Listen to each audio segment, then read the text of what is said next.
Welcome back, folks, to World of Warships Legends. I'm Soopa-Dave, and today's build and play guide is going to be on the Azure Lane Harbin. This is a fun ship. Now, to be fair, I am partial. I already like the Pan-Asian line quite a bit. It's a lot of fun to play. Recently, I've gotten much better at the line. Um, for your commander, we are using Azure Lane Harbin that came out with it. Honestly, I would probably use the other commander if it was me, but we're gonna showcase it because it did come out at the same time as the ship, and most people probably, if they have the ship, they probably have this commander. So we are using Makawa as an inspiration in Membeli. She does have a very good base trait for the Pan Asians, actually even for the Japanese as well. And for her build, if you're gonna build into torpedoes, you just do the middle row, right? You just go up and down middle row. And I could see the argument for it.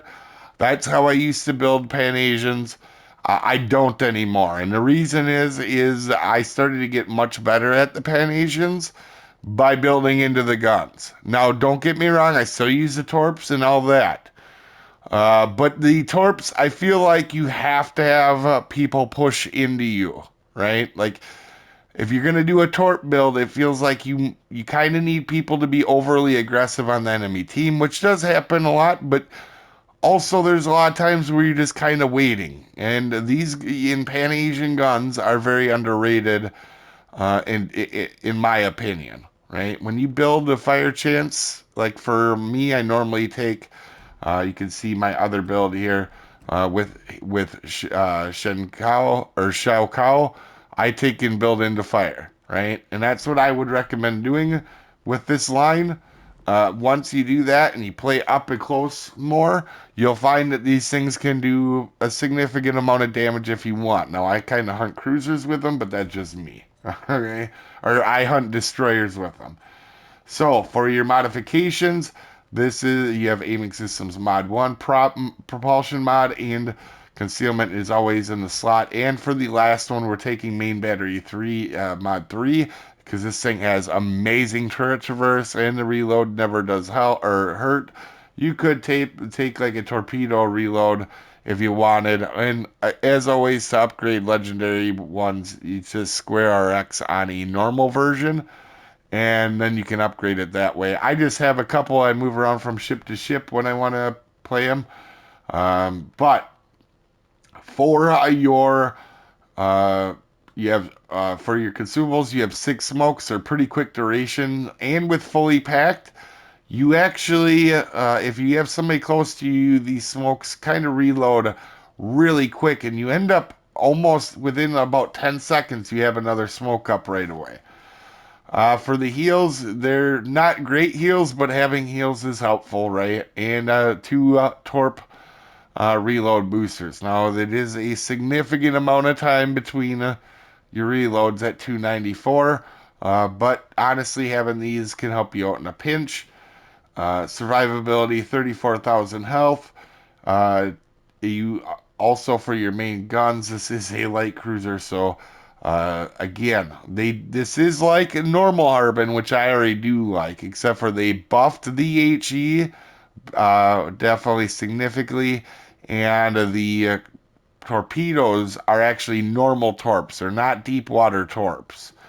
That being said, these main guns with this fire chance, I mean, think about it. You have 10 guns that reload every 4 seconds, giving almost a 13% fire chance. Now, the AP shell damage is worse on AL Harbin than the original, but that's okay. You're not shooting out a lot of it. I still do, but it's normally when I have a double fire on somebody or they're completely broadside close in. For your torpedoes, these are really cool because you can hit destroyers with them. You have 6 per side, and they're not terrible reload for as much damage as they do. These are solid torps. They're just slow. That's really the biggest thing with them. AA defense, most of it is up close, so it's gonna struggle to shoot down planes, right? So you'll shoot them down, but it's after they get to you and they've already dropped their payload.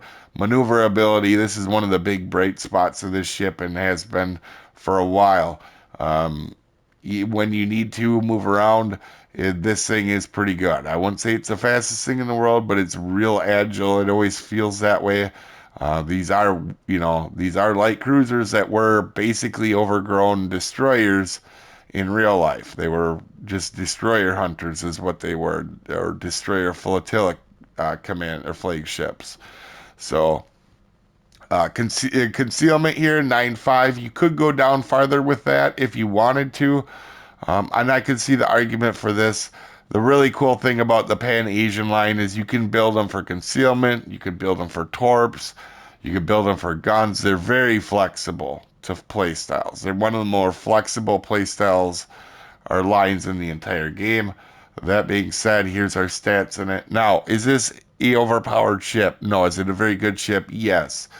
I got lucky with teammates. I've had some good teammates. I would say that I would normally be winning at a 65 to 70% win rate. That looks a little high, obviously. Now, again, in this line, I play them more aggressive than I used to, and I definitely feel like I'm way more valuable to my team up close and personal. Am I kiting and maybe getting higher, am I getting less damage than maybe kiting? Yeah, but I feel like kiting in the back of the map in a cruiser is never really going to be a game changer, in my opinion. Armor. This is a floating glass citadel like Harbin. Okay? What I mean by that is the entire ship is overmatched by everything that's bigger than a normal heavy cruiser. So super cruisers, battleships, right? They overmatch the 16 millimeters. What does that mean? That means when they shoot at you, you have to act like none of that is there, right? That's what the armor is to a battleship. And yes, that is your citadel. Now, that being said, this is a very small ship. It looks kind of big in this window, but it is definitely smaller than most other cruisers. I think it's probably actually one of the smallest cruisers in the game. And you wouldn't expect it, but because of that, you get a lot of overpins on you up close and personal, and that's what the biggest thing was changed to my playstyle, is I played this really aggressive. And sometimes you get away with stuff you probably shouldn't when you're broadside up close. Like, a lot of battleships will overpen you. I'm not saying go on broadside and just go wall willy-nilly and go crazy. Settle down, Billy Joe and Bobby Jane. You just settle down now. None of that crazy talk. But when you get pretty up close and personal, this ship gets away with way more than it should, is what I mean. As we start the match, it's disclaimer time. This is a beginner's video meant to help people new to the ship or new to the game. This is not meant for professional gamers that know everything there is to know about everything in the universe. There are multiple ways to play and build this ship, and I am an above average player, not the world's best. I make mistakes. You may see one in this match. You didn't come here for pronunciations. I'm as good as anybody at slaughtering beautiful languages all the time.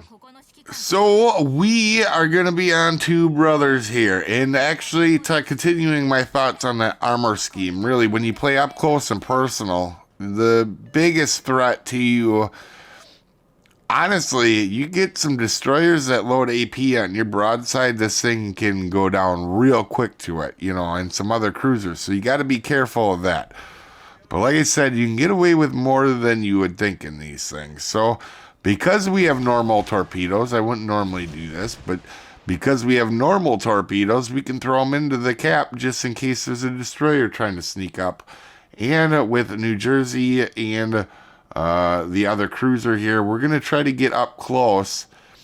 And I really like this position a lot on Two Brothers because you kind of dictate what's coming at you, right? Like if you get over here and they're pushing in, you can move more towards the center and put yourself in a good position. If they're not charging in, you can slowly edge out until you get to a position you want. And you can really limit who shoots you at this. So right here, we're going to go ahead and slow down. Right away, we see planes knowing that we have like one of the Pan-Asian or one of the new Netherlands Dutch ships against us, so we're going to be a little bit careful here, and we're going to back up. We see D7 there, and also we're trying to get rid of Mono, and you can see I loaded AP, but he turned out right away, and you can kind of see why range isn't a big factor on this ship, and why when I get 14 kilometers or whatever, I'm really happy, because even at 13, a cruiser, it's hard to hit a cruiser. There's D7 right there, and we're going to go ahead and we load AP, right? And then, of course, the destroyer gets spotted. This destroyer is going to get away with about murder for a little bit here. You know, I love hunting destroyers, and we're going to be trying to do that here. But every time I go to shoot my guns, then he's spotted, and then he goes unspotted. And I'm in a light cruiser, right? So, like, it's for him to, you know, for that to happen, pretty unlucky there. And we're going to go ahead and throw some torps out. Now, I'm not sure what this Georgia had in his Wheaties this morning, but this guy is going to be ultra brave, all right? And it's not really going to pan out for him. He's going to realize it. He's going to turn out. And this poor guy, I'm sure he did not have a lot of fun in this match, because he was the focus of everything. But for me, I'm all about this destroyer hunting life, and this ship is good at it when given the opportunity and you put yourself in good positions. Again, he gets away with it again for a little bit. Amano is starting to move up. Now again, you can see their destroyer threw down a smoke screen. I know it's an American destroyer, right? So we have a pretty good timer behind this to actually shoot out of. And we're going to back up. We know that smoke screen's there. And we, you know, our smoke firing penalty is not obviously bad in this ship. It's a light cruiser. They never are. And you can see here, D7 starts to poke his nose out. We're going to load up AP again because he's kind of broadside to us. And you're going to see here, then he goes dark. We do get 6 full pins and a pretty decent salvo on him, but you see I'm trying to blind fire him here with not a whole lot of luck. We're hitting a little bit, but not much, right? So we're going to quit being crazy, and we're going to try to just sit here and wait for the next thing to shoot at. This is not one thing. This is not a ship you necessarily want to spot with your face on. You kind of want to be a little bit careful with it. And you can see we're so close in that I am kind of going broadside here a little bit. But you can see our smoke is back right away. There is the Benson again. And Benson just goes down instantly when he's spotted. Now, this poor Alabama, again here, is going to have a rough go. That, you know, his buddy left him kind of in a bad spot. He's a pretty easy target. We're going to switch to AP and shoot at Amano here. Which is another very fun cruiser to play. And we do get loaded, and we get a Citadel on him to take him out. Obviously, it could have been probably a normal shell, but just kind of showcasing there, you can 100% use AP if you get the right opportunity, especially if you get a couple fires on people. This Alabama is kind of in a tough spot here, right? And I'm starting to pay attention to the rest of the map. It's one thing that I kind of struggle with, but I'm getting better at lately. And I'm noticing we have some folks here, right? And there's only 2 ships left, so I'm going to be careful, try not to do anything dumb. This Alabama must be running the Hoshino build because he's got 3 fires on him. Or he's not using fight fire with fire. Either way, not ideal for him, right? So we're going to pop our smoke back out just so that we don't get death struck by a super accurate Alabama. At this range, this is where battleships will mess you up. When, especially American ones where they're plunging their AP down at you, it's not likely to go straight through your Citadel and then go out through the other side. It's more likely to get more of the Citadel coming from above like that, and it's going to be rough, right? You're not going to be in the problems I've had with Pan-Asians is when I play them at distance. That's when I get murdered real quick. So we're going to go ahead, worry about finishing them off. And I'm going to stay here for a second on this D7. But like I said, I realized very quickly, right? We know that there's somebody in the middle cap, and we've been keeping an eye on him, right? This D7 has shown that he's not a complete idiot. He seems like a decent player. He's not rushing out.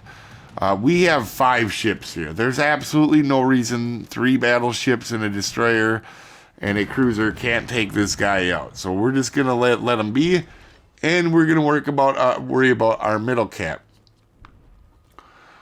Again, kind of just showcasing keeping yourself protected in a good spot. We only lost, what, 2,000, 3,000 health in that whole ordeal. And just being careful, but not getting too aggressive. It's a hard balance, but once you kind of figure it out, some of the ships that I used to not care for, like light cruisers, I'm having a blast with. Now, I'm letting these guys know get back, because I'm going to try to do a little torpedo run on this battleship here that's in the middle. He's not really expecting me, but I will say this is going to be my daily Dave dumb moment. All right, we have these a lot. There's a reason they're called daily dumb Dave moments. I'm going to make a mistake here, and it almost cost me, and you're going to see what I'm talking about when I get away with more stuff than normal, right? I'm thinking I'm sneaking up, going to be super creepy, and come up and smoke him, right? Hey, well, he's got RGA, so he spots me a kilometer early. I actually expected him to start moving forward, right? I figured he looked like he was starting to move forward. He does not. In fact, he doesn't move, and then every one of my shell goes goes down, right into the belt. I was not trying to shoot into the belt. You can see I'm shooting at the superstructure, and it's still going into the belt. Now, luckily, this ship gets away with way too much, and when he shoots me, nothing happens to me. This is a fun ship. I mean, I like Pan-Asians. You know what, though? I say that about every ship. There's not a lot of ships I don't like in this game anymore. Now that I've, like, changed playstyle depending on what ship I'm in and having a good time. Also, we're going to try to do a La Foundry barbecue here. And we're going to go ahead, stay behind our smoke screen here, and try to get this La Foundry cooking. Alright, we're going to actually send out some more torps here as well. And I was not paying attention right in front of me. My smoke is actually disappearing. You can see I realized it a hair too late. We're going to back up. But we're getting, not too worried. He doesn't seem super focused on me. But because there's fires on him, we are loading AP. And you're going to start to see us chunk this guy, right? All of a sudden, we're going to start every 4 seconds. You can see, look, there's a couple thousand. And there's another couple thousand. And every 4 seconds, it doesn't take long to murder a ship that way. Alright, so you get a couple fires on somebody, and you can still, even though they nerf, they buff the HE and nerf the AP on this ship, you can still wail on people with the AP and whittle them down. I'm not saying it's minor, but I'm saying it can be effective. Especially because if you are paying attention in this match, a lot of the HE shatters if you don't get superstructure. Like superstructure and destroyers. A lot of it will actually shatter because it only pens 22 millimeters of armor. Your HE does. So you got to kind of balance that. When you get a couple fires, you definitely want to switch to AP and do some damage with that. But again, AP, you're kind of looking at superstructure as well, unless you got something real close into you, right? Like we did Citadel Amano. I mean, you can Citadel light cruisers with it pretty easy, but heavy cruisers and battleships, definitely not battleships, but if you are super up close to a heavy cruiser, you can definitely Citadel them as well. But again, a super fun ship. I say that probably way too much. There's not too many ships I don't like. But we definitely had ourselves a solid game. We definitely helped our team out. Top leaderboard with almost a 3,000 base game. Let me know what you guys think of the ship down below. You guys have a wonderful day, and I will see you folks next time.